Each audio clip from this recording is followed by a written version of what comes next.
রামপাল কয়লা ভিত্তিক তাপবিদ্যুৎ কেন্দ্রের Bangladesh India friendship power company লিমিটেডের 9 জন ভারতীয় কর্মকর্তা কর্তৃপক্ষের অনুমতি ছাড়াই দেশ ত্যাগ করেছেন বলে অভিযোগ পাওয়া গেছে। অনুমতি ছাড়া এভাবে চলে যাওয়ার ঘটনায় গভীর উদ্বেগ প্রকাশ করেছে প্ল্যান্ট কর্তৃপক্ষ। রাতের আধারে পালিয়ে গেল 9 জন ভারতীয়।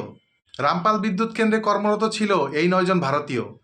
তারা Bharat Bangladesh friendship power distribution কোম্পানির কর্মী ছিল। তারা দীর্ঘদিন ধরে এই রামপাল বিদ্যুৎ কেন্দ্রে কর্মরত ছিল। গতকালকে রাত্রে যখন তারা খাবার শেষ করে তাদের রুমে যায় তখন সব কিছু ঠিকঠাক ছিল, কিন্তু আচমকাই তারা রাতের আধারে রামপাল বিদ্যুৎ কেন্দ্র থেকে বের হয়ে যায় এবং খবর নিয়ে জানা যায় যে তারা ভোমরা স্থলবন্দর দিয়ে ভারতে প্রবেশ করেছে।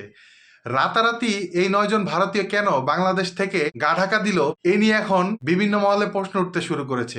তারা হয়তোবা কোনো প্রকার দুর্নীতির সাথে জড়িত ছিল। লুটপাট করা শেষে তখন তারা আঁচ করতে পেরেছে যে বাংলাদেশে তাদের জন্য এখন আর নিরাপদ পরিবেশ নেই, তখনই তারা এভাবে আচমকাই গা ঢাকা দিয়েছে।